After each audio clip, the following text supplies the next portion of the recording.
Hello and welcome to another episode of The Jew and the Gentile. My name is Pastor Samuel, and this is Jesse Reckelberg, one of our highly esteemed elders here at New Life. What's up? And we are here to talk to you about yet another hot topic. Hot topic. Probably the hottest of the topics, unfortunately, because I feel like all the other ones were hotter topics, but for whatever reason, this one is the hottest topic. Right. It shouldn't be, but it is. Yeah, the other ones should be more important. They should be more important, but this one is the most important of our time. Right. And it makes me a little nauseated. Yes, very much so. This is actually not my favorite topic, to be honest Yeah. with you. So, I had to do a little bit of research and a little bit of thought process behind all of this. So, yeah. Yeah. And so, I'm sure you're curious enough now. Like, what is this topic? Just going to let you feel that a little bit. Just stew on it. Yeah. Just the mystery. Love the mystery. So, we are going to take a bat at this subject, try and hammer it out. Right. And we're going to talk about politics today. So, we're going to take a look at how the world does politics, what they think about it, right? What religion has done with politics, and hopefully we can get to somewhere of where we should be doing kingdom politics. And some of you right now just puked in your mouth a little bit because I said kingdom politics. Yes, kingdom politics. But it does exist. Politics isn't actually supposed to be a nasty word. And we'll get into that.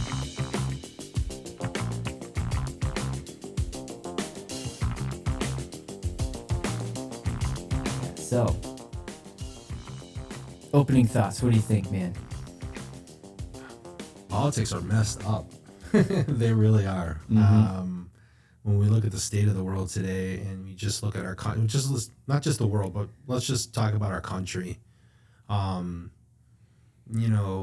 founding fathers, when they wrote the Declaration of Independence and documents after that, it was very biblical. Yeah. They had a biblical foundation of what our nation should look like. Right. And now when you look at it now, it doesn't even resemble 1776, 200 and almost 300 years later. Yeah. 250 years later, whatever it is. Good and bad. Good and bad, exactly. Yeah. So, that's my opening thoughts. Like, it does not resemble what it should look like biblically and even what our founding fathers anticipated. Right. And they even warned us against it. Yes, they did. They wrote about it.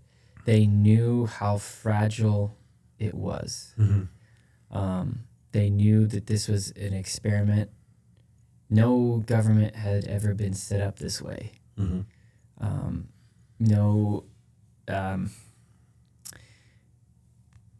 No idea like this had happened. It's like a conglomerate of a bunch of things that almost worked. Right. And they were like, okay. And at the bedrock of our governing system is the knowledge that humans are completely flawed. Yep, fallible. And they need God in order for this to work. Right. which is the defining factor of the American Revolution. The founders, the guys who I made this idea possible, they all knew that there is a human disposition for evil, and the difference. But then this is like probably going to be a very historical episode. Everyone, yes, buckle up. But the French Revolution, shortly after that, was a very different story, because at the bedrock of that revolution, they had the idea that humans are naturally good. It's the system that is bad. And so... Sounds familiar. Yeah, it is very familiar. And it's the same with Marxism and all, the socialist revolutions that have taken place after. It's that humans are good. It's the system that's bad. Right. And there's somebody else that's more evil than me. Whereas the American Revolution is like, oh, wait, whoa. Even the founders were like, that we don't really even trust ourselves. We need checks and balances here. We need to make sure that not one group of people has all of the power. That's why there's 3 branches of government. Mm-hmm. That if one goes crazy, at least there's 2 others that will rein it in. Mm-hmm. And so people get frustrated about how slow things go in government. They're like, why can't anyone get anything done? It's like, well, that's actually pretty good most of the time. Because if it was really quick, if you didn't like the person in power at the time, you wish it would be slower. Right. But that's the beauty of our system, is that it takes a really long time for things to go in any direction. Mm-hmm. And so that that bedrock idea that, all right, the founders were like, we need God for this to work. Mm-hmm. And if we don't, it's going to fall apart, because people can't handle the freedom which this gives structure to if they don't have the morals that come with following the Lord. Yeah, it's based on morals. Yes. And, like I said, the biblical precedent, like if you break down just the Declaration and you just look at the wisdom that went into that document and the verses that were actually referenced, Yeah. pursuit of happiness. Yeah. It's biblical. Yeah. There is a biblical precedent from it. And we've steered from that, and we've gone a completely different direction. Right. And we're not talking parties here. I don't even know if we'll get into parties, because I don't know if that really makes a difference, to be honest with you. I'm just talking about government as a whole, Mm-hmm. and people as a whole. We vote. We have this unique opportunity. And actually, to be honest with you, it's a very scary opportunity. Yeah. Because we have this unique opportunity, even compared to all these other countries that have their own elections. Yeah. This is still unique. Yes. And at least for the time being. And the proposition of that is as the morals of our society falter, so will our government. Because it's set up that we are the ones that are actually steering our government. The government does not steer us. Yes. So as our morals are faltering, so does our country. Let's read it. Let's read the Declaration. Actually, it's funny because the part that we like, they didn't really care that much about. Before this part that everyone reads is a list of grievances that they have against the king. Uh-huh. And that was the important part in 1776. Uh-huh. Anyway, so we hold these truths to be self-evident, that all men are created equal, Mm-hmm. that they are endowed by their Creator with certain unalienable rights, that among these are life, liberty, and the pursuit of happiness. And so it's not even that this government that they're setting up is giving these people these rights. It's not that the King of England Nope. or the government of England had given these people these rights. Right. It's that we are recognizing the rights that God has given us Mm-hmm. as His creatures, Mm-hmm. as His human beings created in the image of God. These are the rights that He gave us. He endowed us. Mm-hmm.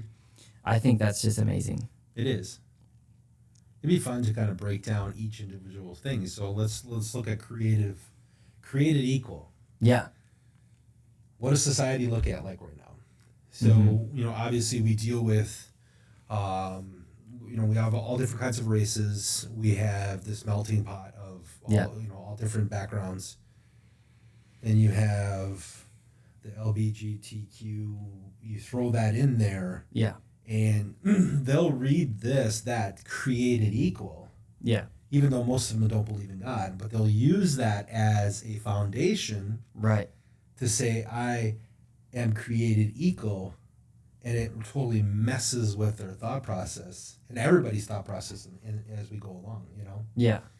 Well, the definition of equality has changed over time. Right. But it's equality of outcome, not equality of... I think it's equality of value. Like we all have... That's true. We're all created with the same value in God's eyes. Yeah. I think that's what the Founding Fathers were trying to say. Like, yes. Like, I have no more value in his eyes than you do. Right. I'm not any more special. So, but the problem is society breaks that down and says, your gifts, like say you have specific gifts that you bring to the table. Yeah. And they see that, oh, wait, Samuel has better gifts than I do. Yeah. And our society has taken it and tried to make our gifts equal instead of our personal value. Right. Yeah, and that's where I was saying their idea is equal outcome. Right. Right? Right. And it's pretty impossible to have an equal outcome. And even if we... I think I brought this up in a different podcast with Pastor Eric, but equal outcome, like best outcome for me might not be the same for you. Absolutely. Right? I totally agree with that. He was doing the podcast with me, and I said, best outcome for me is like land, shooting range, got some animals. Right. And his perfect outcome is like the opposite of that. Right. Right? And so what people are fighting, it's that they're chasing ghosts at the end of the day. Exactly. Which I think is intentional, FYI. But we'll not get into that.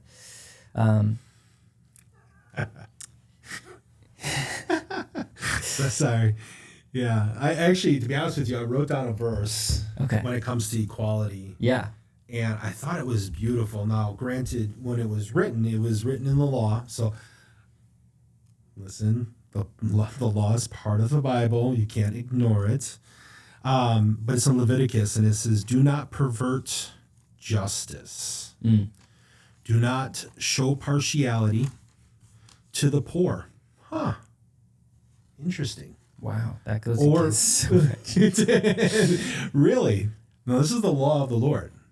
Do not, or favoritism to the great. Yeah. But judge your neighbor fairly. So how does that equate to equality? Yeah.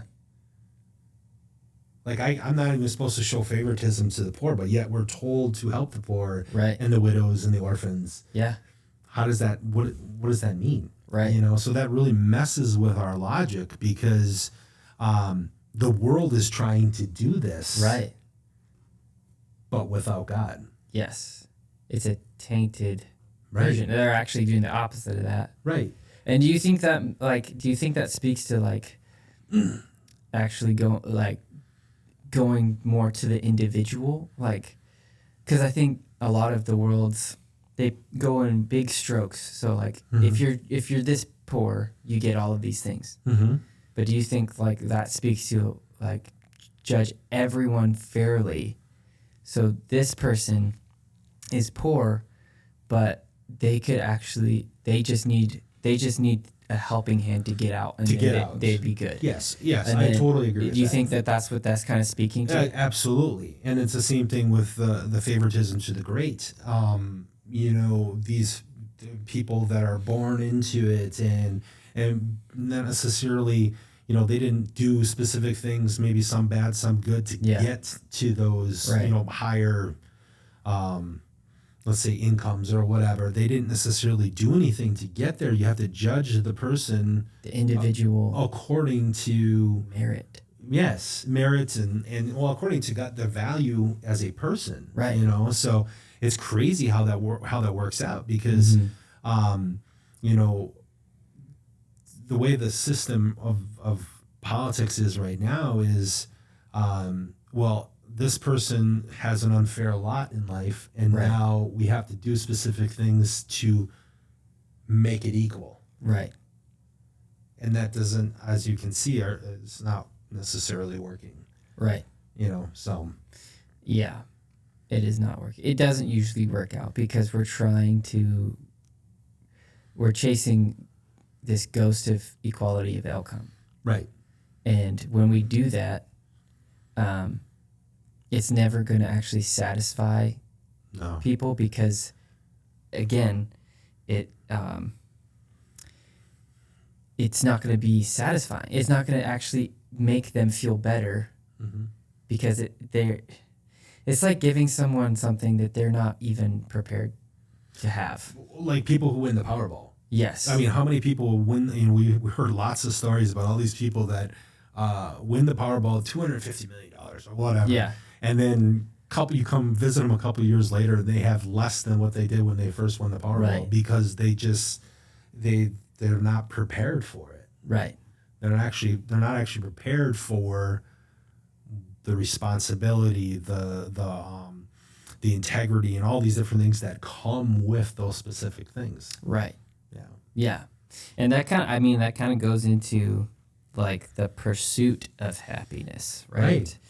You know, a lot of people now, you know, they want to be given happiness. Like I should be happy in life. Mm-hmm. Yeah. Go. If you're unhappy in life, that's on you. You need to do the pursuing of happiness because the government can't tell me how to be happy. No. I can't tell you to be happy. I can't tell you to be happy. Right. Like I can be like, oh, maybe you should try this. But at the end of the day, your happiness is on you. Right. Right? Like my wife isn't in charge of my happiness even. Like no one else is in charge of your happiness. Pursuit of happiness. Right. And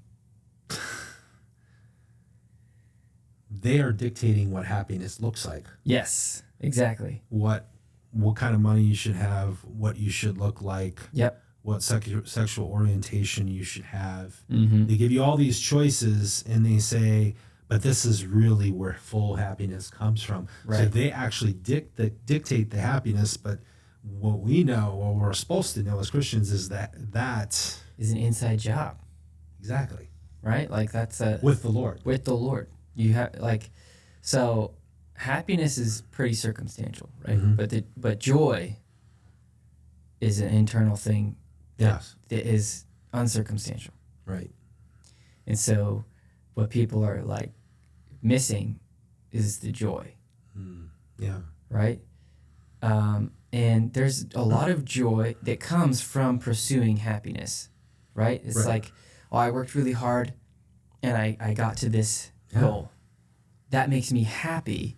I felt joy throughout the process because I was going throughout this journey, right? Those are two different things. Mm-hmm. But the world mixes that up. They don't really understand. I think a lot of people don't understand. There is a separation between happiness and joy. Right. And the process that happens. So I was telling you earlier that I worked on my pond yesterday. So I'm here. I'm lifting boulders like this big and sweating my rear end off, and it was a lot of work. Yeah. But the process, I knew what I was looking for. I knew the happiness, because I love fish. I love my pond. Yeah. And I love just working on it. And so I was pursuing something, and when I was done, I felt like Tim the Tool Man from because classic. It is. I mean, it really is. But that really actually speaks to that, the effort in pouring yourself into something. Right. It actually takes pursuit. It shouldn't. If you take pursuit away, happiness is unachievable. It really is. It really is. Yeah. Now, like every once in a while, you're like, "Oh man, I don't think I'll be able to get to this goal." You want to get there. You kind of been working on it, and then the Lord blesses you. Right. Absolutely. Skips all these steps. But you were already working. You were already working on it. You were you were trying to, and that's happiness, right? Because you were blessed. Yeah. But by and large, we just want to skip the pursuit part, and we want, and that's a large portion of the political landscape in our time. Right. Not even just in the United States. No. But that we just, we deserve this. It's like, okay, but why? Why do you deserve that? Well, yeah. I mean, when you said not just the United States, when you look at most political systems now, we all kind of resemble each other. Yeah. I mean, there really isn't that much difference.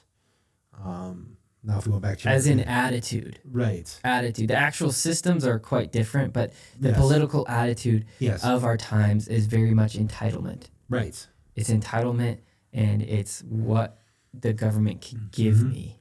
Mhm.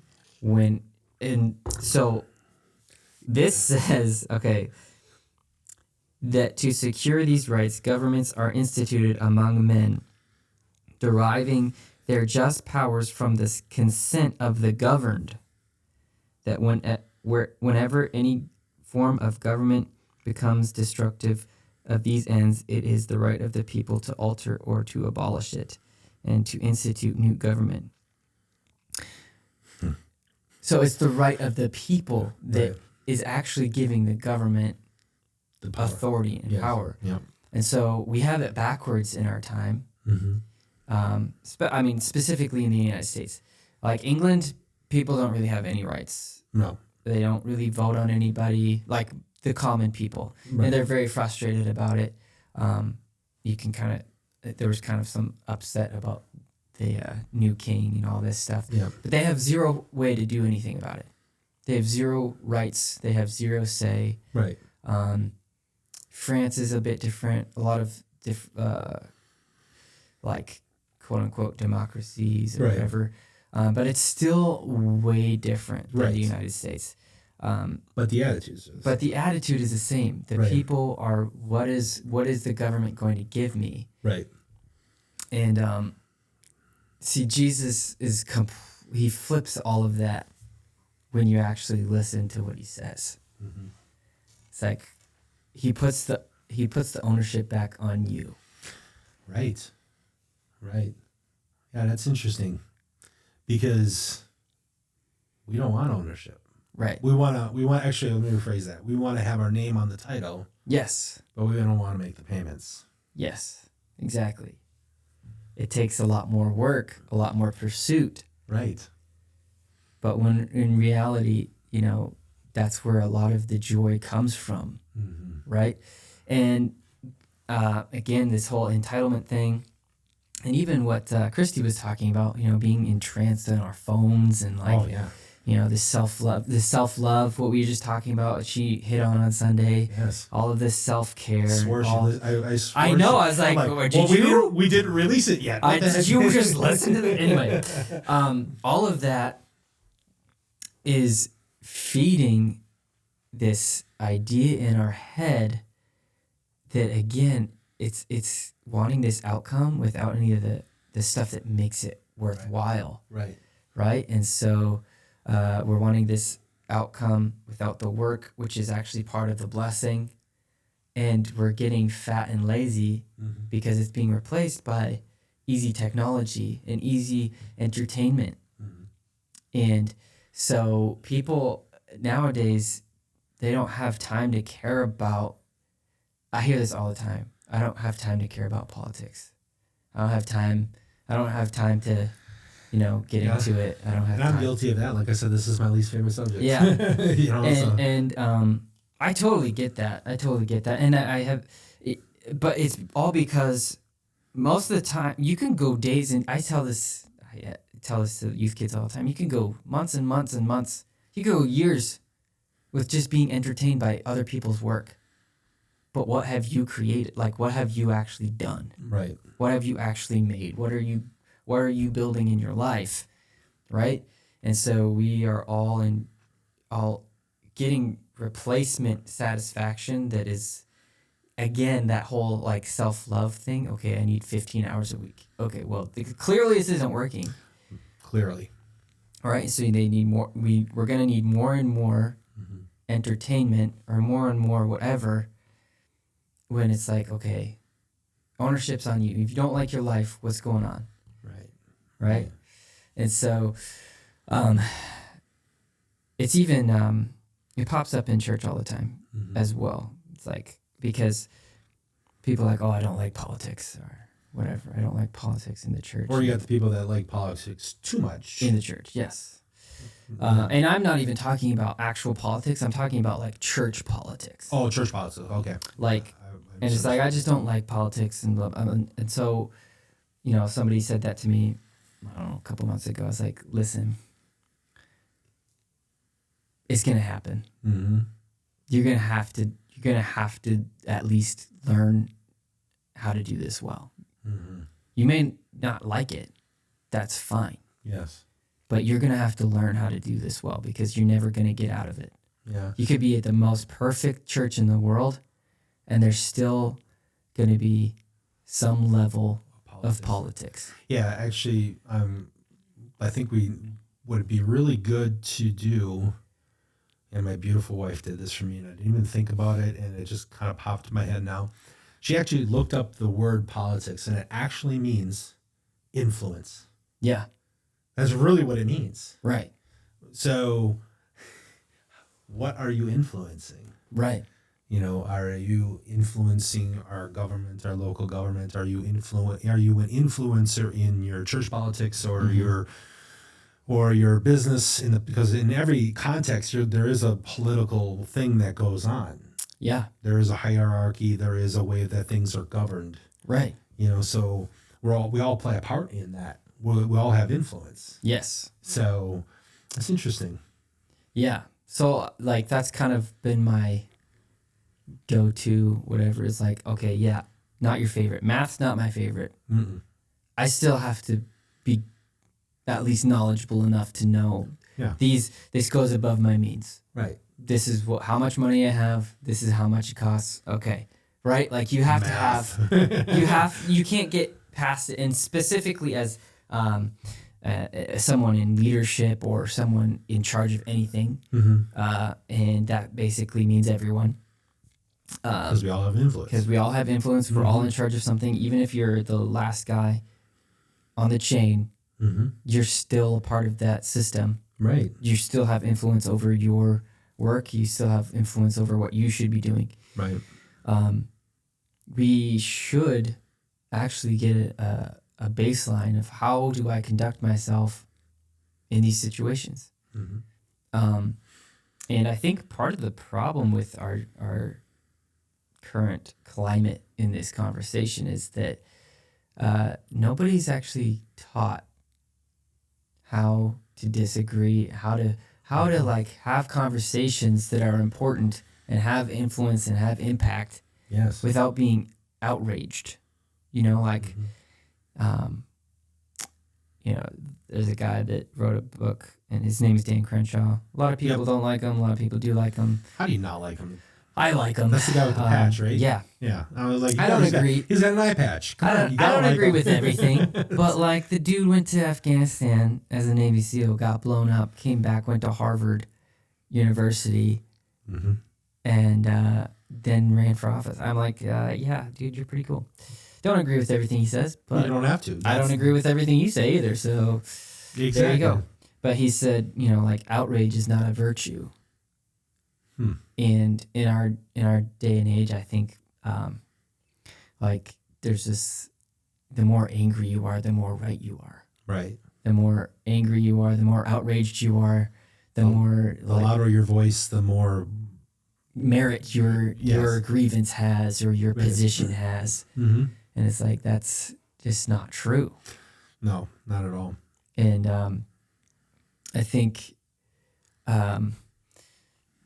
where we are in this country in particular, Jesus says a lot of things. The Bible teaches us a lot of things about honoring government and all that, which is 100% true. Yeah, we should do that. Let's see. I'll read some scriptures. Make this kosher, because I'll be the Jew part of this right now. Please do. Let's go to Romans 13, because that is often... Yep, I know exactly which one that one is. Romans... I'm pulling out my book because I want to see this. All right, we're actually going to start at chapter 12, verse 9. Let love be without hypocrisy. Abhor what is evil. Cling to what is good. Be kindly affectionate to one another with brotherly love in honor, giving preference to one another. No lagging in diligence, fervent in spirit, serving the Lord. Rejoice in hope, patient in tribulation, continuing steadfastly in prayer, distributing the needs of the saints, given to hospitality. Bless those who persecute you. Bless and do not curse. Rejoice with those who rejoice. Weep with those who weep. Be of the same mind toward one another. Do not set your mind on high things, but associate with the humble. Do not be wise in your own opinion. Repay no evil for evil. Have regard for good things in the sight of all men. If it is possible, as much as depends on you, live peaceably with all men. Beloved, do not avenge yourselves, but rather give place to wrath, for it is written, Vengeance is mine, and I will repay it, says the Lord.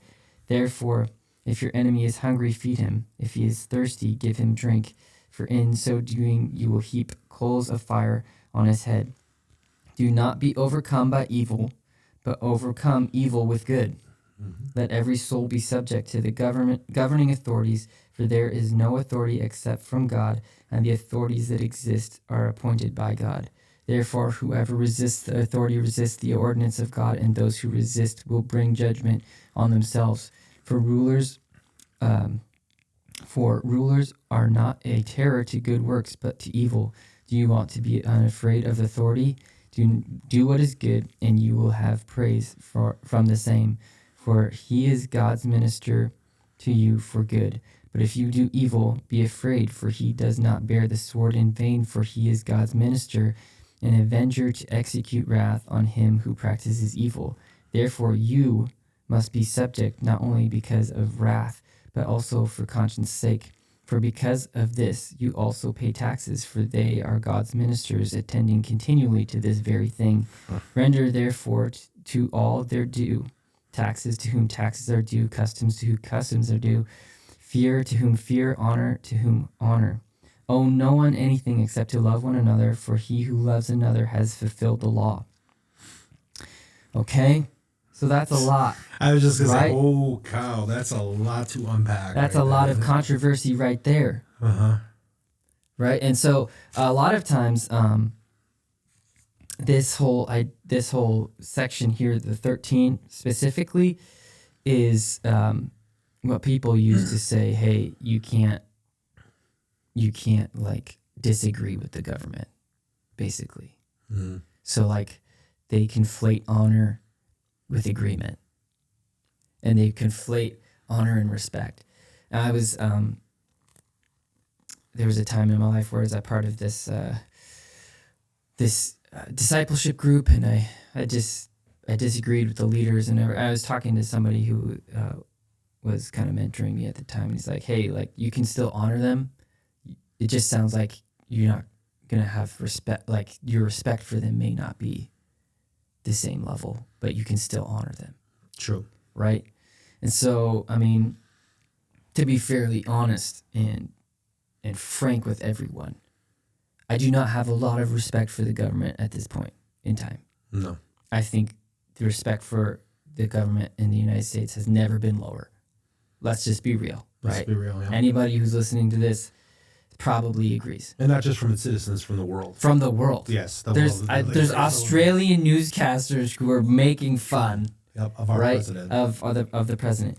But we can still honor the president, and we can disagree. So I think one of the things that really hinders Christians in entering this part of our life, that is going to be a part of our life regardless of whether we like it or not, is that we don't understand honor, and we don't know how to disagree honorably. And we don't have to just because we honor someone does not actually equal respecting them.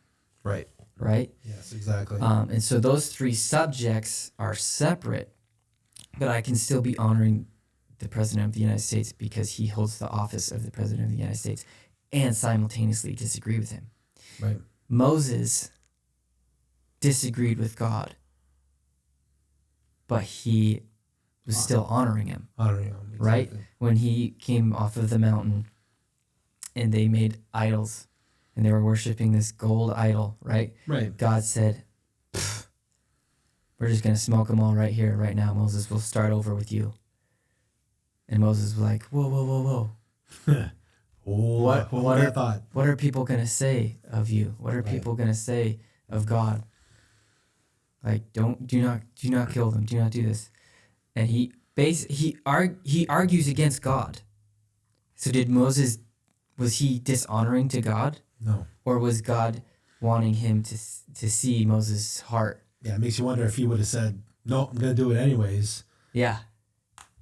What was Moses going to do? What was he Right. going to say? He was still honoring him. Yes.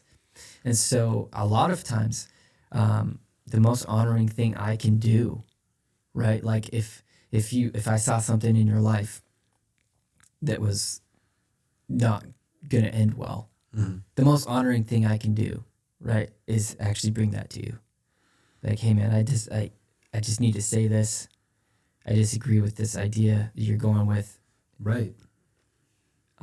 And it's not like, I'm not going to say our relationship's over if you do this, but I'm honoring you with my perspective. I'm honoring you, and I'm saying, hey, this is not going to be good. Right. Exactly. And then the problem is Christians, I think, especially in this Western mindset, we have a hard time when we read these scriptures.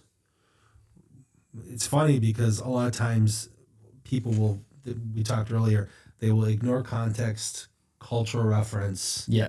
and slavery and all this other stuff, and they'll look at it, well, that was back then, that's not now. Yeah. Well, if that's the case, we forget that as a nation, we are unique in the fact that we actually get to elect our authority, exactly, which is way different than when you read this. Right. So, which is actually, in my perspective, is a lot more challenging because now I've elected this person. Yes. I've put them in this position, or played a part in it, I should say, and now I have to honor the person that I put there. Yes. Now, God, of course, we know that God put them. I mean, obviously, that's right. We know that. Yeah. Right. Right. But we can't. There's that conflict that happens. Yes. And the context, I like that you brought that up because for Romans, they're basically the same as like of the monarchy, right? Like Right. you don't really get a say. No. Like when he says resist, the only thing what resist meant for them was like armed rebellion. Right. Like that's the only choice they had. Right. They didn't have elections. No. They didn't have. If you resisted, you probably will die. Yes, they will kill you. Right. Right. Where for us to disagree and to have debate, that's not resistance. No. That's how our system is supposed to work. And to be honest with you, it's actually more honoring than right. The what's dishonoring is to say all these bad things and actually not play a part or do something. Yeah, participate. Participate. Like how like I voted you in. I gave you my vote. I supported you. Mm-hmm. And now you're doing all these things, but I'm super upset about it. But I never actually bring that to you. Right. That's dishonoring. It's extremely dishonoring. Completely it's like actually a betrayal. Right. Right? And so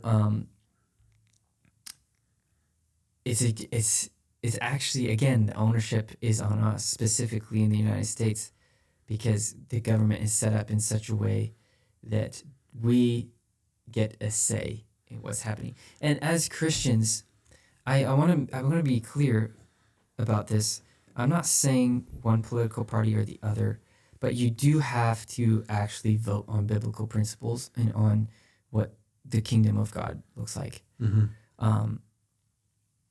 So abortion, automatically, if there's a candidate who's for abortion, I can't vote for you. Right. There's no murder in heaven, so right. I can't do that. And in a lot of ways, I can't even vote, FYI. I'm Canadian. So I need to change that, but I'm pursuing it. Are you? Pursuing my happiness. There you go. It's a goal. It'd be cool. I'd like to vote. I could probably vote right now if I voted Democrat, but that was terrible. But so those are like, you need to go to the Bible for references for that. To me, there's only really one party that's remotely going on those biblical principles. Mm-hmm. But even then, I would say I'm more conservative than the Republican Party, to be honest. Yeah, I would say I am 100% in agreement with that myself. You know, I'm like, there's some people in there that are doing good stuff, but for the most part, you know, I would say, this is full disclosure, I would say that I'm more libertarian, but I also think that that's the most worthless thing to say, because in our system, there's no, as of right now, it's like, that's another way of saying that you don't want to participate, No. in my opinion. But it's our responsibility, if we are called to make disciples of all nations, if we're called to be light, we should be voting, we should be participating and having influence, not trying to dominate, not trying to take over necessarily, but serve and bring in the things that are righteous. Right. When the righteous prosper, the city rejoices. Right. Absolutely. That's in Proverbs. And when the wicked are in charge, it all falls apart. Right. It's Proverbs. That's Proverbs, right? I think it's actually today's proverb, actually. Is it? I'm almost positive it's Proverbs 16, but That'd be beautiful. I know. See. I'm almost positive because I read the Proverbs every day. You should too, because it's lots and lots and lots and lots and lots and lots and lots of wisdom. But I always start my reading off in Proverbs every day. I'm almost positive.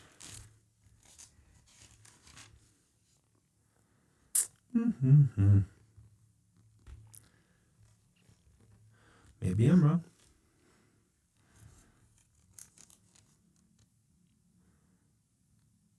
I'm just going to talk to fill in the void here, so it's not just completely silent. But maybe I am wrong. It's in there somewhere. I know it's in the Proverbs, but I could have swore it was today. Maybe it was in Psalms, but whatever. It's actually in both places. It's a thread throughout the Bible. Well, it's in 14:2. Righteousness exalts a nation, but sin is a reproach to any people. That's in 14, verse 34. Yes. So, again, it's probably in multiple places. So righteousness exalts a nation, but sin is a reproach to any people. And so we should be participating and voting for righteousness, right? Yeah. And because we get a say in it. Well, and that's the thing is I think, hopefully I don't get too deep here, but I think what we do as a church is we vote from behind our thought process. Now, if we skip to Isaiah 9, right? Obviously, we get the whole for us the child is born, to us the son is given, blah, blah, blah. And the government shall be upon his shoulder, and his name shall be called Wonderful Counselor, Mighty God, Everlasting Father, Prince of Peace. Verse 7. Of the increase of his government and peace, there will be no end. Yeah. What does that say? What does that mean? When I vote, that's my perspective. Right. That God's government, no matter whatever my perspective, whatever I see, his government is increasing. And it says there in his word, and his word is true and it is right, and it's unchanging. Yeah. So what does that tell me? That if we vote and we do our due diligence as citizens in honor, and not necessarily respect, but honor, we will see his government increase. We will actually see it. Even though it is happening, the problem is we don't see it. I think we actually are seeing that currently. That's what I'm saying. I mean, but I don't think people recognize it. Yes, right. Understanding that it's going to happen is one thing. Seeing it and having it unfold in front of our eyes is a completely different thing. Yeah. I'm glad you said that because, like, for me, I love history, so I have a long view of things. I have, a lot of things I can pull on. And obviously the Bible and Jesus to give me peace, right? Like a lot of people are really concerned about what's happening, and it is very concerning. I mean, right. Yeah. economics is crazy. Yeah, The everything's border's just crazy. Or we're going to be in a recession. Yeah, the gender conversation is crazy. Yeah, exactly. You know, I mean, everything is pretty crazy right now. Racism. Yeah, you know, this riot, that riot. Yep. Violence over here, violence over there, all kinds of crazy stuff, right? But I'm like, okay, long view of things. This is not new. This is not even new for America, really. No. And the Bible is full of verses. It says, He is the ruler of nations. God is the ruler of nations. Mm-hmm. The president is actually, when they take the oath of office, is acknowledging that God is really in charge. And they're just stewarding this nation, right? Right. So, like, I'm like, all right, I'm going to participate. I want to participate in this because I'm called to it. Good people need to participate. Do not let evil overcome good, but do good, right? Mm-hmm. And so a lot of times people just throw in the towel and say, I'm going to be done with this. This is all just evil and corrupt and whatever. I get it.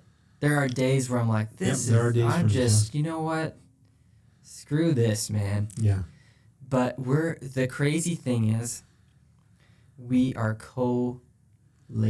We're co-heirs with Christ. Right. And it's from the beginning, right? He put Adam and Eve in the garden to tend his creation and to expand it. Right. To keep growing the garden and expand it. And so we, again, kind of what you were saying, we kind of vote from behind, but we also abdicate our authority and our place within the story and say, oh, Jesus is going to take care of it. Right.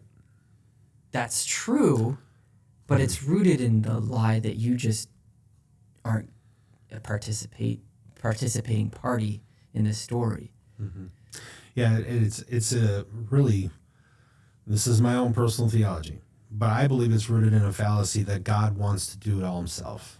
Right. I don't believe he wants to do it himself. I believe he actually wants to do it with his bride. He wants to change things with his bride. Like like I said yesterday, we were working on our palm. My wife was helping me. You know, she was picking up the small stones, I was picking up the big stones. But what I'm getting at is when you do something with your bride, right, there's this beautiful thing that happens. Yes. You know, it's like he doesn't want to do it himself. Right. I mean, otherwise, why did he create us? Right. Right. And why did he die for us? Right. Why is it that he's always reaching out for that connection and relationship throughout the entire Bible? Right.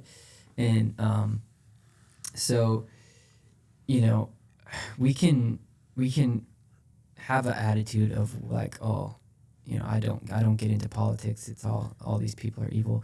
One, I would just like to challenge that idea. Like, hey, there's actually a lot of people involved in politics right now that are trying to do the best they can do for the Lord. Mm-hmm. Actually, there's a lot of them, right? And so when I know a few of them myself. Good people, and they're believers. They work hard. Yeah, I'm sure there's frustration. Yeah, pray for them. Yes, exactly. And so when we paint the whole system of like, oh, they're just all evil and corrupt, and nothing good can come of it, and blah blah blah. It's like, well, the founders actually did believe government is just a necessary evil, right? And there is truth to that. Yeah. But what would happen if believers actually stepped into this space with honor and said, you know what? They served Nebuchadnezzar. They served these Nebuchadnezzars, and Daniel's went in there. Yeah. And they said, hey, listen, don't do this. Don't do this. Daniel literally begged this evil king. Right. He did so many evil things. He was like, you think Biden's bad, right? Like, this guy was evil. And he literally made a statue of himself. Right. Right? For the whole nation to worship him. Right. It's actually one of the thought processes I was thinking about coming in today. I'm like, look at Daniel. Right. And he changed a whole nation. by serving that man. And he turned his life around to the Lord. Right. There was a revival in that nation because Daniel served him. Yeah. Another example is Nehemiah. Yep. When he basically went to, what's his name? Xerxes. Yeah. And said, hey, can I go back Yes. and rebuild the wall of my hometown? Yep. Essentially. That's paraphrasing. Right. But because he had this relationship with him and there was honor that he honored the king, the king honored him back. Yeah. And there was instrumental change for Israel. Yeah. Yeah. And, you know, like, what if we stepped into a space like that and had that idea, like, hey, I'm going to honor, I'm going to serve. You know, a lot of times we come into spaces and think, you know, I have the authority and people should listen to me and all that stuff. What if we went in like Jesus, God of the universe, made himself a man and he served, right? And people, like, so a lot of times people are like, oh, Jesus isn't in politics. Jesus was approached with political problems almost every story. Right. Well, for one of his disciples was a zealot. Yes. And he confronted it. He confronted it every time. Right. He was in the midst of politics. I get what they're trying to say is that he's not a Democrat or a Republican or whatever, but, like, again, that's another way of you washing your hands, I feel like, of entering this space.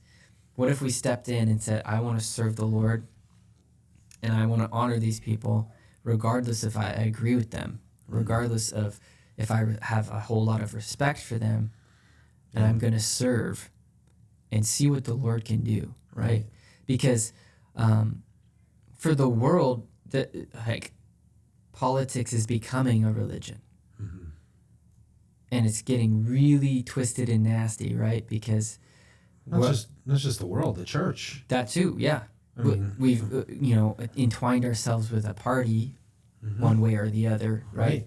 Like some streams are entwined with the Democrat Party, some are entwined with the Republican Party, and it's making it, you're going into bed with an inferior system. Right. I've even seen Christians that were so overcome by Trump's loss in 2020 that that's all they could talk about, and they weren't even talking about the king. Right.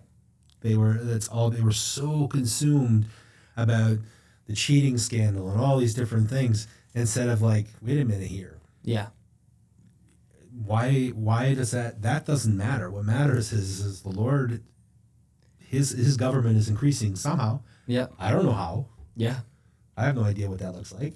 And I have friends who are probably on the other side, but they're so consumed with, social justice, all of this stuff that's on the other spectrum. Right. Right. And I'm like, you're not talking about Jesus anymore either. Like, I don't see the fruit of this. Right. Right. So both ends are not where we should be going. Right. Right. Yeah, like even like your social justice, it goes back to the Leviticus. Now he mentions poor, and then favoritism to the great. Yeah, but that includes races. That includes all different aspects. Right. Like, put it this way, if I show favoritism to, let's say, a poor person, just because he's poor, and I'm not actually looking at the whole picture. Yeah. I might actually have to step on the back of someone else. Yes. To elevate the poor. Right. And that is not biblical at all. No. You can't elevate someone through worldly standards without crushing someone else in the meantime. Yeah, exactly. It's very true. And it does more harm than good. Yeah. Most of the time. Not only just to the person you're crushing, but like what we said, if you're giving someone something that they can't handle, you're ultimately giving them destruction. Right. Absolutely. Right? Absolutely. And so that's also what's unique about the system of the United States, is that it's supposed to be on an individual basis, individual merit, individual, you pursue it, you do it. It's a meritocracy, right? Like Right. you are in charge of you and you go do it. Mm-hmm. Whereas, a lot of other political systems, it's very much classes, right? That, you don't get a say because you're in this group, Yeah. and you don't get a say because you're in this group, and you get a say, but only this way because you're this group, right? Mm-hmm. And so, Yeah, and speaking of American politics too, I think a lot of people, they'll have a freak out depending upon who's elected presidents, but we actually forget that each state is hypothetically their own sovereign nation yes, that are in a conglomerate in United States. yes, And if we really concentrate on what's happening in our state, yeah, we actually have more influence in our nation. absolutely, And the same thing with our local government. If we work on our local government, we have more influence in the state, right, which then has more influence in the, so we forget that. yeah, Like, I get it. You might not like this president. You might not like the previous president, whatever. yeah. Whatever. It doesn't matter. What matters is what's happening in your own hometown. It actually matters more to you than the president. Right. And that's actually something I'm glad you brought up, because I wanted to bring it up. It's like we should be, again, putting the ownership back on us, right? Mm-hmm. It's like we have all these opinions about stuff that doesn't matter, really. Like it matters, right? Politics actually matters way more than we would like it to. Absolutely. And when we abdicate ourselves from it, we have no right to complain. No. Because, we get a say in the policy, the taxes, the institutions, and everything. And if all of these things that we're upset about, go do something. Right. You have the ability to do it. Go do it with honor. Go do it with respect. Go do it with dignity and nobility. Mm-hmm. We're supposed to be a chosen people, chosen race with nobility. We are royal priesthood, right? Right. So what does that look like? To disagree well, to stand with maturity and elegance, like you should craft what you say. I say this all the time. You should craft what you say in such a diligent way that people are offended because it's truth, not by your delivery. Right? And a lot of times people have all these opinions that are just quacking ducks of whatever other opinion they liked before. Right. Like they're watching Fox News or CNN. Until that person tees them off, then they change into a new opinion. And we don't actually do our own due diligence. What does the word say? What is the actual outcome of this idea? Yeah. What is the actual outcome of this discussion? What is a good solution, right? What is the logical outcome? Right. 10, 15, 50 years from now, right? We're all like here and now, but what we need to be thinking in the long run, especially as Christians, right? Because we're supposed to be stewarding something longer than our lifetime. Right. And so, like, we need to be entering that. And I was saying something before I went on this tirade. It's okay. I can't remember. It'll come back up. Okay. Because when you were saying that, like, that influencing or being in part of, I for some reason the George Floyd protest popped in my head. Yeah. And I was thinking about these groups that actually went into the protests. They weren't necessarily siding with this or with that, the police or with the George Floyd people, and they just went in there and they were just loving on people, preaching the gospel, and there was hundreds of people that were baptized down there on the streets in the middle of the protests. Wow, I didn't know that. And so, how do we influence the political? Well, let's just be honest with you. The political spirit. Yeah. Right. The two main spirits. Right. We have the religious and we have the political spirit. Right. Those are the of Jesus' day and today. Yeah. That's what we deal with. And they love to work with each other. Oh, they love each other. They're the same coin, two sides. Right. So how do we go in the middle of that? Yeah. I mean, the beautifulness and even like with I don't know how to pronounce his last name, Sean Foyt. Yeah, you said it right. Foyt. Yeah, in the middle of those protests, he's having worship things. Yeah. So that to me is like people who have their minds set on his government increasing and having no end. Like, what doesn't matter what's happening here, doesn't matter happening here. Yes, I have a say. Yeah.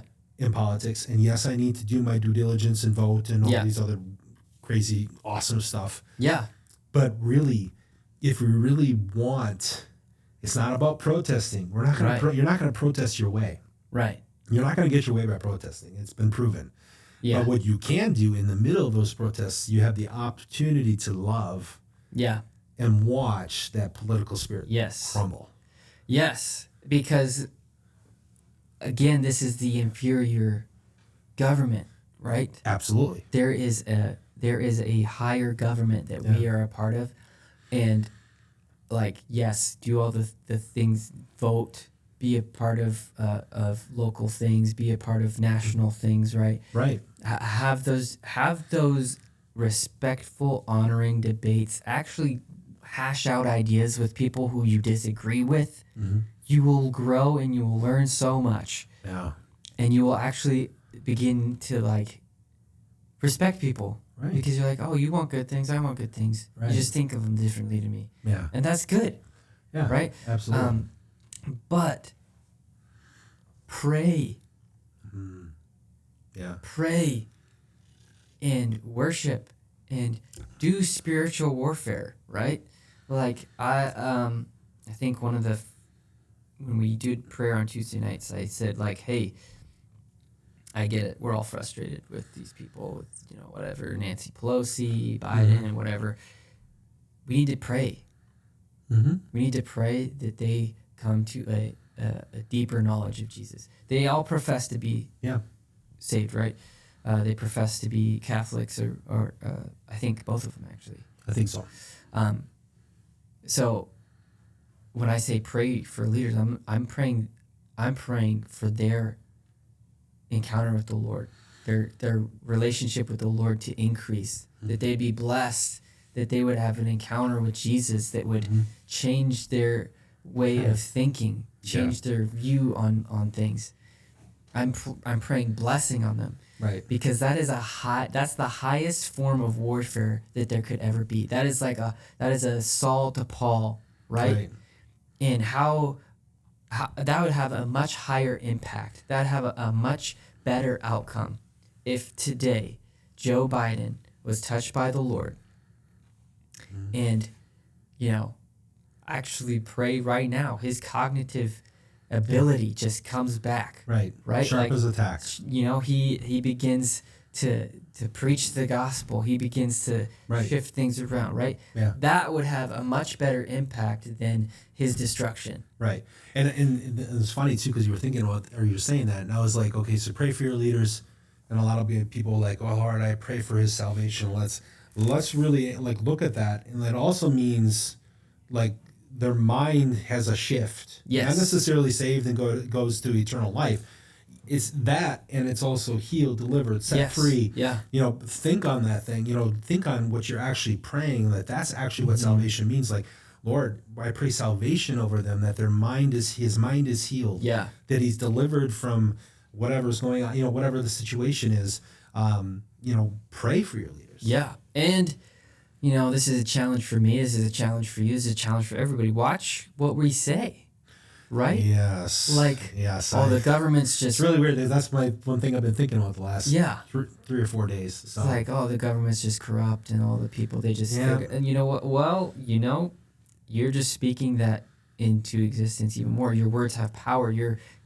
It's a self-fulfilling prophecy, really. And even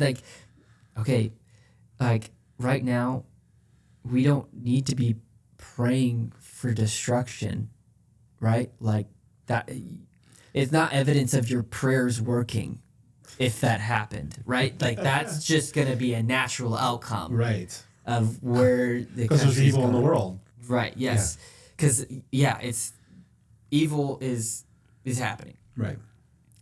And so these politicians, I think most of them enter in with good intentions, I think so. And then, everyone's upset with them. Everyone's angry with them. Basically, any leader, any manager would know this. Everyone's going to hate you at some time. You're the most disliked person right? there is. And so then we have the people that have the most authority, that are blessed by the Lord, that are chosen by the Lord, speaking curses on the very people that we're supposed to hold accountable, have influence with. And I can tell you one thing that turns me off from somebody having influence in my life is disrespect. Quickly, I'll have way less cares of what you say. Yeah, I totally agree. Right? I totally agree. And so, we need to be careful how we disagree, how we are speaking as Christians and as people who have a say in the system. Mm-hmm. When we're disrespecting and we're dishonoring the politicians in office, you're really that's on us. Right. Right? Well, okay. Yeah. I mean, I don't want to change the subject, but we're talking about politics.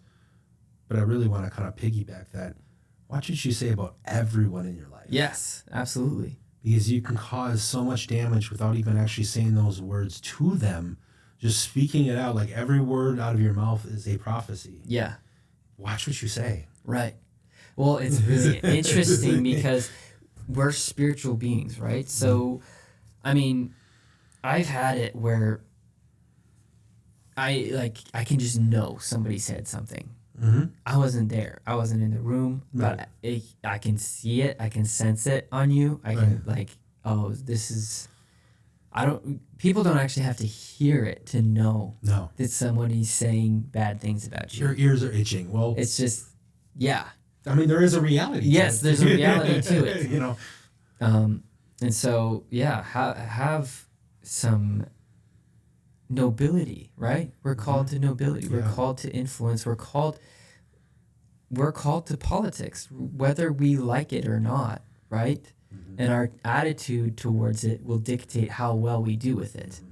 And I think that's the biggest challenge I'd like to give to the church at large is okay, you don't like politics. Great. Understand. What are you going to do with that, though? Right. Are you gonna participate in it well, so that we can make something beautiful out of this thing that is now not beautiful? Right. Right? Because that's really the only way. That's influence. That's the number one influence in the nation right now. It should be the church. Right. But it isn't. No. And so we need to be working with that. And so maybe this is a multiple podcast kind of situation because it's interesting because it's like I feel like we're almost like all over the place, but at the same time I'm like, okay, this feels really good. Well, we're kind of getting into how do we actually do this as the church. Mm-hmm. And those are kind of the four principles I would say. It's like we need to do it with honor, respect, and what was the other one? We need to do good, and we need to do it from a higher governance, right? We need to do it from a head, not from bottom. No. We are the head. We are not the tail. We're not the tail. Right. And so this whole idea of because then what people say, separation of church and state. Usually, though, that's on the other side. That's what the world says. It's separation of church and state. Mm-hmm. You can't have your religious opinion influence the government. But separation of church and state, this is a history lesson for you. You're welcome. I did all the reading.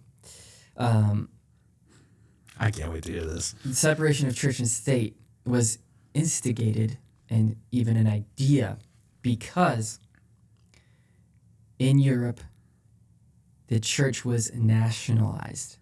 And so the king was the head of the church. And so it got obviously politicized. It got very political, extremely political. And there was no way for people to disagree. They would get excommunicated most of the time for political reasons. And so like the priests and all, and the pastors and all that would become a political instrument to make people come in line with the political system. So when they said separation of church and state, it was actually a protection of the church, not of the state from the church. Right. And so whenever somebody says, oh, separation of church and state, you actually don't know the history behind separation of church and state. Yeah, I think I knew that, to be honest with you. Yeah. And it's very interesting because even like the Puritans who came over, the government and the church were the same thing. And it created so many problems. Yeah. Because there was no room for disagreement. Because church was a bedrock of society. It's very different than it was now. Right. But you would get excommunicated, which means basically because everybody else was a Christian, if you were excommunicated from the church, the only church that was around because it's a national church, you're ostracized from everyone in business, in your life. Like your family would not want to associate with you because it was like, oh, I can't even pray with you. I can't even read the Bible with you because you're excommunicated. Yeah, you're off. You're listed off, right? And so that was even happening early with the Puritans. It's still happening to this day. Did you ever hear of Torben Søndergaard? Mm-mm. Okay, so he started a thing called the Last Reformation. And I mean, I don't agree with 100% of his theology, but he actually was chased out of Denmark, which has their state church. Oh, okay, yep. He was actually chased out of Denmark, and now he came into the United States, and now he's in prison. In the United States? Yes, because he basically was preaching the same things in the United States. Whoa. Yes. Yeah. So separation of church and state. Mm-hmm. So like separation of church and state is supposed to protect the church from the state, not the church from the political system. The church is actually supposed to influence the political system because, see, a large majority of all of our issues today is that the government is trying to legislate morality into existence. But what we know as Christians and what the founders knew as people who believe in God is that you cannot legislate morality. And what we talked about last time was that the Jews tried to legislate morality into this outer system and those 40 of righteousness, like 613 laws. Yep. And it doesn't work. It actually has to be an inside job. It has to be the Lord writing it on our hearts, giving us His Spirit, His laws in our being. Right. That when we go to do something, we just can't do it. Right. Like you and I, we could never actually do an abortion. We could never do that. We could never. Like internally, I would be destroyed. We couldn't do murder. We couldn't do all these things that our society is just rife with at the moment, because we have the righteousness of God in us, the Spirit of God in us, guiding us and telling us like, this is who you are, this is what is good, right? And what the problem is with the a lot of politics is becoming its own religion, right? And so the whole thing is getting twisted up and all kinds of wacky because they are dictating what morality is. Right. Human beings without God. Right, and I think that's like you said, that the legislating morality, essentially, like we said earlier, it's the flip side of the coin, the religious spirit. Like, we have to do these things so that way we can become closer to God. We have to do these things to have a more perfect society. Yes. Right. Yeah, good luck with that. Good luck. Good luck. Yeah. And that's why the founders were like, hey, we should have the least amount of laws possible and have everyone be a Christian. Yes. Because like you can't write all the things that are right and wrong. No. And you can't police it either. Right. And I think too, if you actually look at, like I said earlier, with the states and how they're actually supposed to be their own sovereign nation, so to speak, in a conglomerate of states, every area of our nation has different issues, different problems, different things that are happening. And when we try to overload it from like having someone from, let's say, Florida try to say this is how it should happen in Wisconsin, it makes absolutely zero sense. Right. 0 cents at all. You know, it doesn't make any, I don't know. Yeah, it's very true. It's very true. And it's the same. I mean, it's kind of like we could take this on a church level, right? Mm-hmm. Yeah, I was hoping we'd go there Like, real quick. Yeah. what works for the church down the road doesn't work for this church because we have different people here. Right. We have different needs. We have different desires, Mm-hmm. right? People in Florida have vastly different desires and different needs than people in Wisconsin. Yeah, absolutely. Right? Like they live in a hot climate. They live by the beach, right? They live close to the ocean. They have totally different needs, totally different environment Right. than the people in Wisconsin. And, like where, again, that political and religious spirit is that we want conformity, Mm-hmm. right? Not unity. Right. Because you actually have to have diversity to have unity. Mm-hmm. Otherwise, it's not unity. Right. You're all the same. So it's you can't be united if there's not differences. Right. That's what makes it beautiful. That's what makes it awesome. Yes, exactly. And so we have the religious spirit who wants it all the same. This you have to believe exactly how I believe. And I think I've said it before, but like 90% of church arguments is all preference. It's very rarely actually anything heretical, Yep. anything that Theology-wise. it's all preference when it comes down to it. Like Mm-hmm. I would say maybe even more than 90%.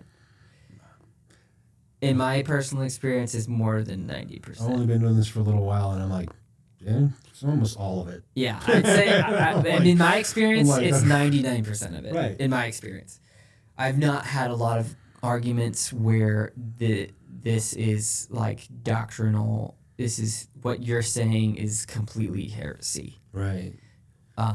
It. We all have opinions. Yes. And how good is our opinion? Let's just be honest. Right. I mean, yeah. So it's like, it's more important. The school I went to. Even let's just say one of people's worries about me is that I'm gonna try and make whatever this like Bethel or whatever. Mm-hmm. And I'm like, I don't even know what that means. I don't even think Bethel knows what that means. Honestly, I never got the complete package. This is how you do Bethel. Right. Like, and I worked there. I went to school there. You didn't get the exit I lived package? there. They actually say, like, listen, don't try to do what we did, because you're going to be at a different church. You're going to be at a different place. It may not even work. Culture. It doesn't work. It wouldn't work here anyways. It wouldn't work here. It wouldn't work here. It would crash and That's burn. not even and they're like, that's not what the Lord wants. The Lord doesn't want another Bethel. Mm-hmm. The Lord wants to do something different with you and wherever you are. Mm-hmm. But they're also like, listen, don't go somewhere and try and take over. Go in and serve and stay planted somewhere. Right. It doesn't have to be a perfect church. You're not going to find a perfect church. But statistically speaking, if you stay planted somewhere, you're going to do awesome. If you go from place to place to place to place, you're not going to grow. You're not going to do well. You might not eventually be walking with the Lord. You may not even walking with the Lord. By the time it's all said and Right. done. Yeah. And that, for me, transfers to politics, right? Yeah. We're all called to it, regardless of how we feel about it. Yeah. Stop going from place to place to place, trying to find this perfect whoever, this perfect party, whatever. Stay planted where you are. Plant yourself in the Lord. Plant yourself in the higher government Mm-hmm. and influence with honor, with respect, and do disagree and do spiritual warfare. Yeah. Serve in your place of employment. Serve Yeah. at your home. Serve your kids, your wife. Serve your parents. Yeah. Serve at your church. Serve at the local political level. Yeah. Everywhere you can. The more you serve, the more you will actually see change happening. That will blow politicians' minds. Right. I took a class, I think it was called God in Politics or something. Mm-hmm. And it was a guy who was teaching it. He's like, I just go to DC and I just talk with them, try and serve them where they are, but they're very leery of you because everyone who approaches a politician has an opinion, has an agenda, has an opinion, has something that they want. Right? And so he was like, you need to start relational and serve them. And then maybe they'll come talk to you. They'll ask you an opinion. They'll ask you what you think, because you went and you did what Jesus, you go low, you serve, and you actually honor them. And you know what I mean? So like you said, you almost never get what you want from protesting. Pretty much never. Right? And we have all of these avenues. Like, the protesting is just the thing that makes you feel good, but actually doesn't really do anything. No, it never does. I don't think I've ever seen anything that really has come out of protesting. Right.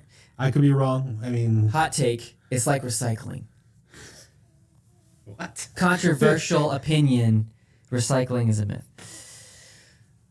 Most of our recycling ends up in Asia. Did you know that? What, like in a landfill? Yeah, they send it over on boats and on ships, and then they give them to people, and then they either reuse them or it ends up in the ocean. Are you serious? I am 100% serious. That is funny. That is funny. I have this argument with Rachel all the time. All right. She's like, recycle it. I'm like, babe, it doesn't matter. She's like, just do it. It's the law. That's what she says. It's the law. We got to follow. I'm like, but it's pointless.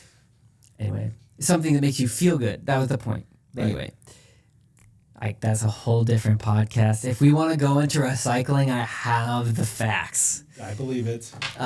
But, all of these things that, outrage, anger, politics is all just, it's all just corrupt. It doesn't matter. It's like, those are all things that make us feel good, but they actually don't do anything. No. Right?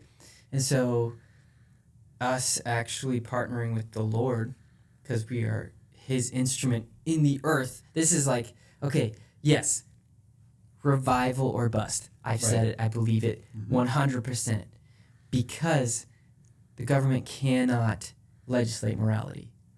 So we need revival. But we also need that revival to translate into every area. Right. You have to I think I would tell people too that you actually have to decide. You have to decide, do you love your country? Yes. Do you love your states? Yeah. Because those are really honest answers. Because if you don't, not doing anything, you're basically saying that you don't care about it. Right. And that sounds really harsh and probably offensive, but there is a reality to it. Because if I saw somebody suffering, I'm going to stop and I'm going to help them, right? Yeah. And we have this opportunity to help. Yes. We have all the answers. Yeah, we have the answers. We have the actual answers for everything that is actually going to alleviate all of this stuff. That I think probably one of the most frustrating things for politicians is like they don't have the answers to these problems, and people want them to legislate these issues away. Where it's like, how can you legislate violence away? You can't. You literally can't. You can't legislate poor. You can't legislate poor away. You can't legislate that. You can't legislate family systems that work. You can't. Yeah, I mean, what has it been since Ronald Reagan? He's been trying to legislate drugs away. You can't. Drugs are worse than they've ever been. Yes, and every time. There's this new one in California, this like the zombie flesh-eating drug. Oh, fun. Yeah, your body actually starts to rot away after you take it. I mean, how is that legislation working? It's not. It's just not. And every time the government tries to legislate these things, it just gets worse. It actually does get worse, yes. Prime example is the Prohibition. This is a really fascinating dive into history, okay? So, around the 1900s. Early 1900s. Early 1900s, late 1800s, the farming industry kind of took off with the Industrial Revolution, and so they were harvesting tons and tons of wheat and stuff, and so whiskey started to be manufactured way more, okay? And at the time, people would have beer with breakfast because it was easier, it was more at hand than going to the well or going, Right. getting it out of, so that you had a beer with breakfast, full of calories, right? They're farmers, they're hard workers, whatever. Kill the aches and pains right away. Yeah. And so when the wheat and all that stuff became more available, they started making more and more whiskey. So they replaced it with whiskey. So then drunkenness, because there was way more whiskey than beer on hand, and obviously the alcoholic Content is higher, drunkenness was just rampant. So the Prohibition movement was actually started by the church. By What? women, by women in church, and they were protesting whiskey and being drunk, and so they wanted the government to make it illegal. And so eventually they did. But here's what's fascinating, okay? The government at the time, I mean, they didn't really care about that, right? So what did they do? They stored a bunch of alcohol in their clubs, in all these places. The social clubs. And the idea of it was that the lower class people can't handle this, but we can. Wow. We can handle it, but the poor regular Americans, they can't handle this responsibility. So they stored it up in their clubs and all these things. Everybody else, it's illegal, but these private clubs they could do. What happens next? A huge boom of black market alcohol, right?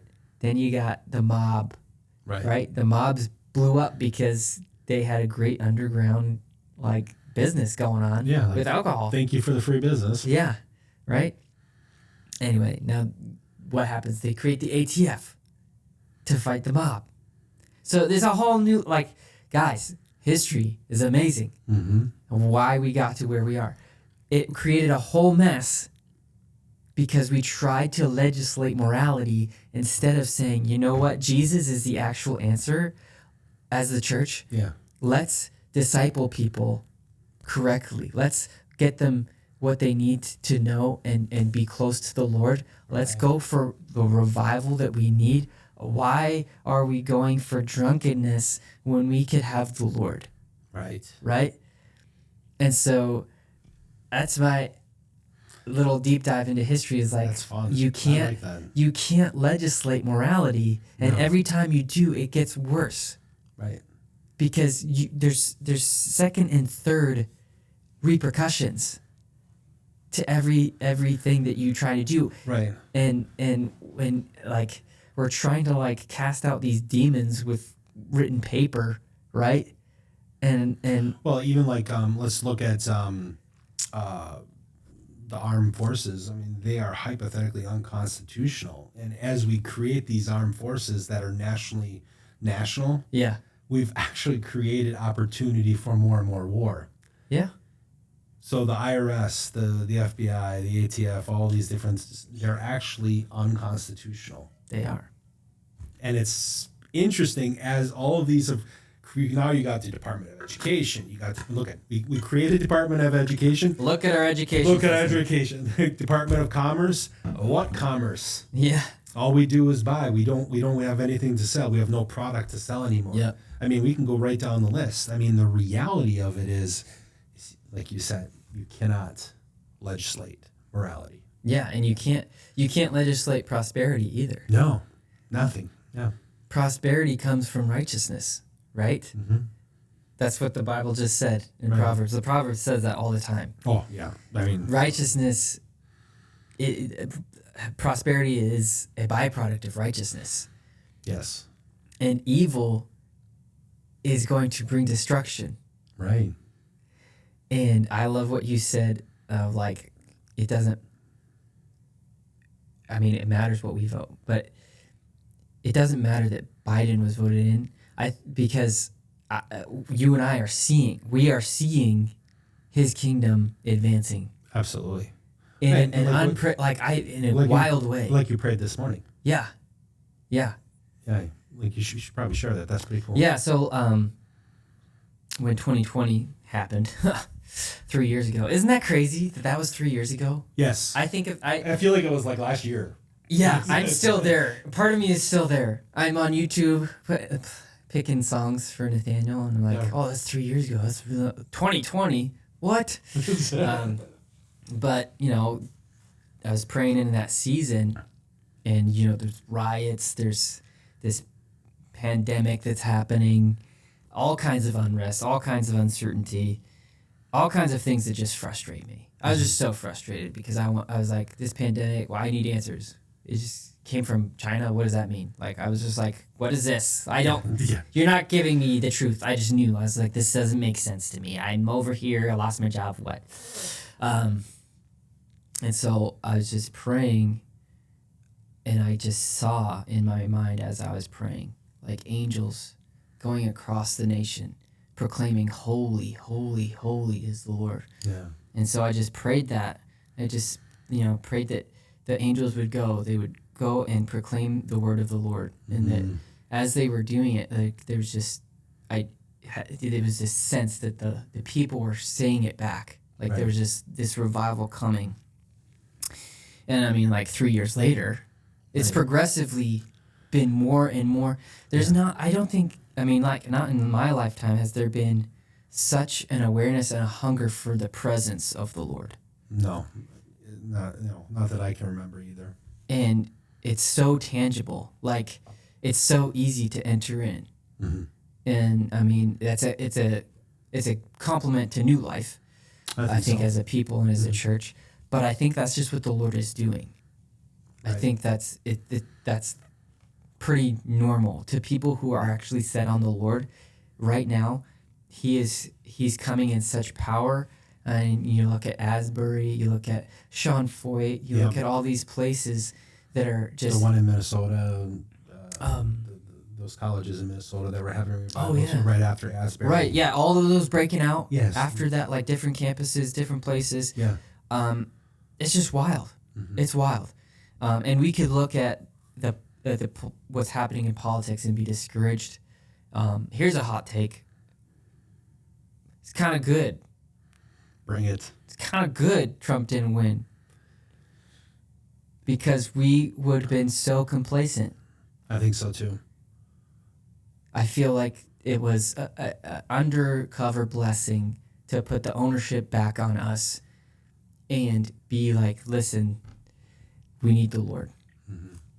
Yeah, it's when you said that, like the very first verse that popped in my head was gird up your loins. Yeah. Arm yourselves with the word. Arm yourselves with the gospel. Arm yourself with his presence. Yeah. That's how we take our country. That's how we, I mean, obviously there's revolutionaries out there. There's all these different thought processes, but if we realize that his government is, if you just take a second and breathe and look, you will see it changing. Yeah. Everything is changing. Right. And it's changing. I think it's changing rapidly. I do too. Like, it's crazy the things. As a conservative, if you can't tell, we're both very conservative. Mm-hmm. It's pretty hard not to tell you in a conversation that involves politics. But just the things that are being passed, the things that are actually going through the legislation in all kinds of states that are extremely conservative. Yes. Like more conservative than I think most Republicans like. Yeah, I think I definitely think it makes a few of them very, very uncomfortable. Yeah. And so I think what's happening is victory in so many ways, and in a way that's kind of amazing. Like only God. Yeah. Only God can, we lost or whatever. Right. And you're seeing it like on state levels, which is beautiful. You're seeing these states pass legislation that is very biblical. Yeah. And because they're passing this legislation, there's this uproar. Yeah. And it could look like, oh, we're doing poorly, like the religion's bad. Right. No. No. It's not. It's not. No, not at all. And I think like the wildness of that political spirit is being made known. One of my prayers in 2020 and continue is like, just expose all the darkness, expose the deceitfulness, expose, the lies, expose those things, Lord. And I specifically prayed that like media people would start to confess on live television. I prayed in my tiny little apartment in Reading. I was just like, Lord, just pray that people would confess on live television against every will that is above them. That they would begin to tell the truth. And now we're actually starting to see that. Yes, with some of the media. Yeah, on both sides. Yes. Unnamed. We're not going to name them here, but Unnamed. Just look for yourself. You'll see it. They rhyme with Lucker, Parlson, and Bob Demon.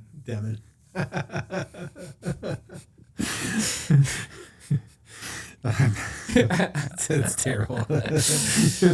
No. Wow. No. We go for subtlety on this podcast. Yeah, we'll take it. No, I mean, that's the thing. We need to pray.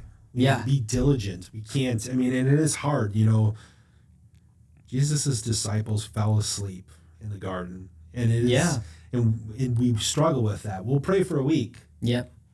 Oh, that is another thing, man. Like, we can't just let it be when election season is on. We need to be praying every time we get a chance, even if it's a small prayer, but put it out there. Yeah, and be in, like, I think part of the benefit of us actually implementing that kind of prayer life, not just in election season, because that's also part of the problem, is that we're only aware of politics in election season. Absolutely.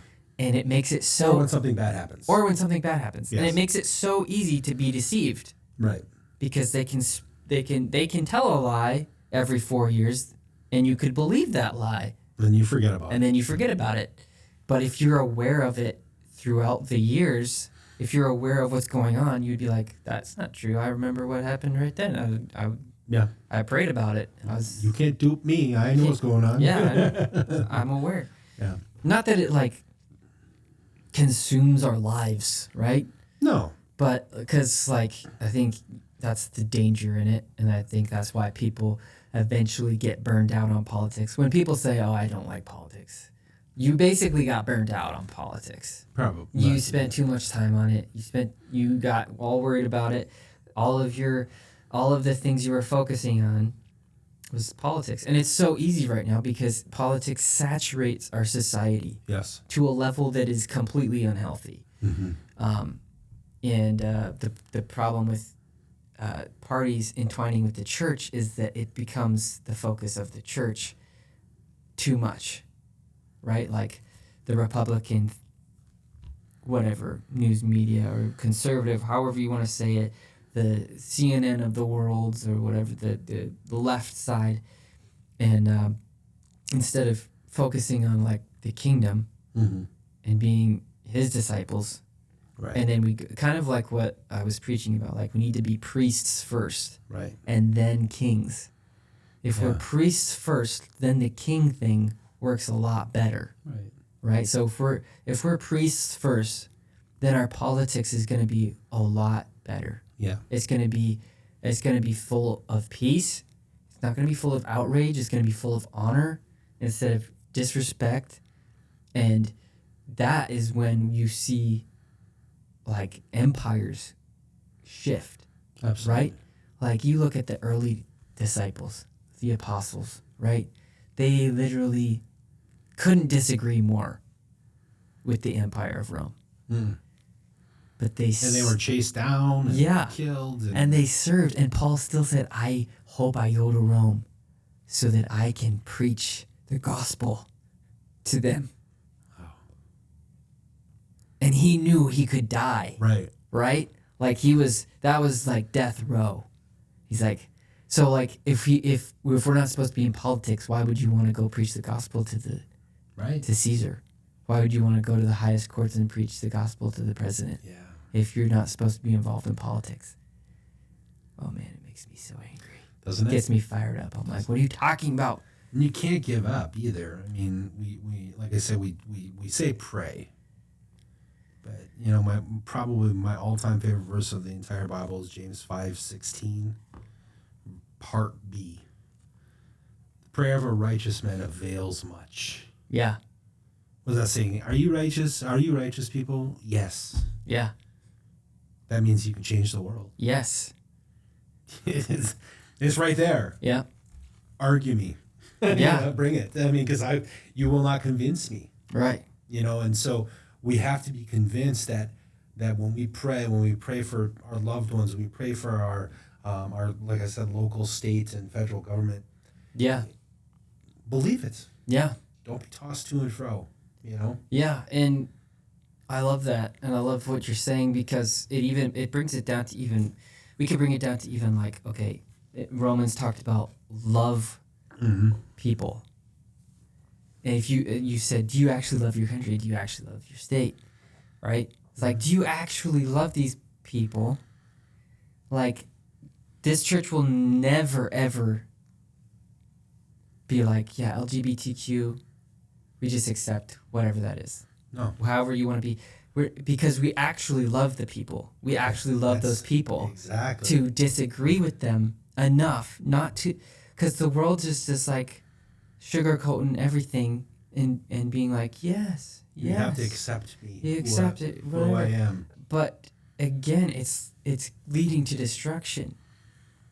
And so love compels me to disagree. Love compels me to actually enter into this conversation, even if it's the detriment to my own health, to my own reputation, right? Yep. And when we abdicate responsibility, it's really self-preservation that's happening. Right. And that's really... Interesting. I never thought of it that perspective. Yeah, it's antithetical to the gospel, right? Because we're removing ourselves from controversy. When Jesus, every controversy that was there, he stepped into it. Pretty much. Right? Or it was brought to him. And controversies are going to be brought to us daily. Daily. And we're starting to see churches give into controversy. Churches painting the rainbow on their steps and being like, oh, you're accepted. Jesus, God loves the LGBTQ, whatever. God is transgender. Whoa. God is a they. Wait a minute. They, them. You That's the new one. can't be a transgender if you have no gender. FYI. Yes, this is my Trump impersonation. That works. God doesn't have gender, so he can't be transgender. FYI. I think it's a subject for another time. Speaking of that, I gotta throw the. Do you see this new thing? It's called transabled. Yes, that person blinded herself. So she blinded herself because she. This is wild. I know, and I was like, okay, I am so confused. That's a new level of victimhood. Oh, absolutely. And there's a victimhood scale. Oh, you want to read a good book? It's I can't remember what the author's name is, but I read it back in the 90s, and he predicted the way our nation was going to go. Yeah. To how it is today. Yeah. And it's called A Nation of Victims. Yeah. And it's like, I'm like, now I actually want to. I know I have it somewhere, but I'm going to read it again because I have to, because it's exactly. I think that's a podcast. Victimhood. Oh. Maybe. I think so. I think so too. If you guys get offended easily, probably don't want to tune in on that one. You probably shouldn't listen to this podcast. Maybe you should. Get offended. Like we talked that one time. I don't remember what podcast that was. Get offended. That's great. It'll help you help you change. Well, there's two ideas there, right there. Victimhood and offense.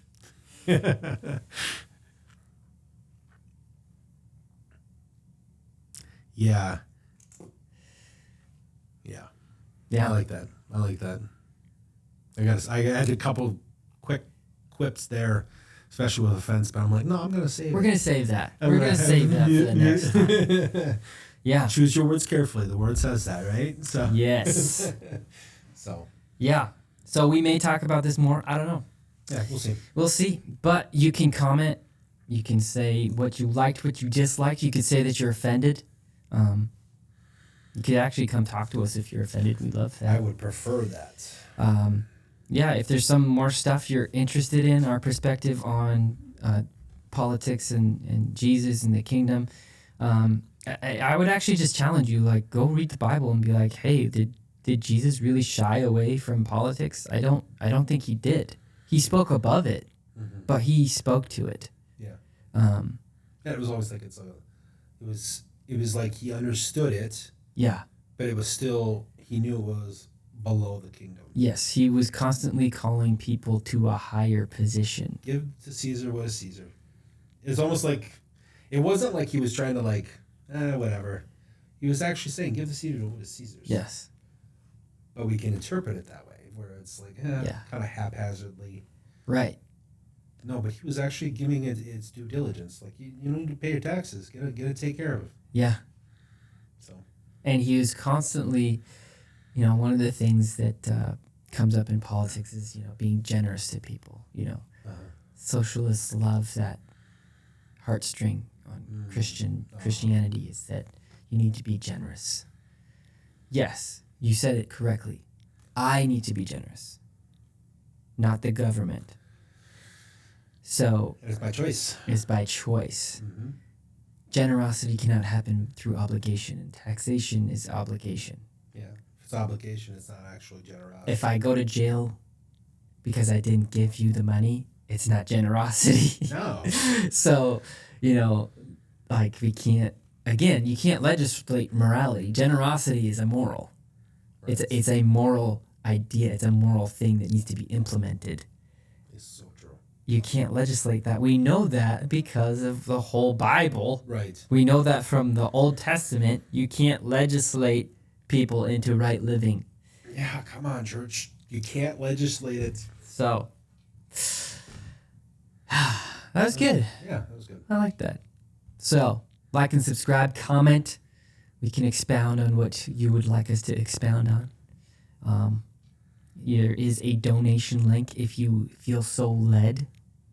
You will not be kicked off because we're not socialists, so we're not going to make you give us money.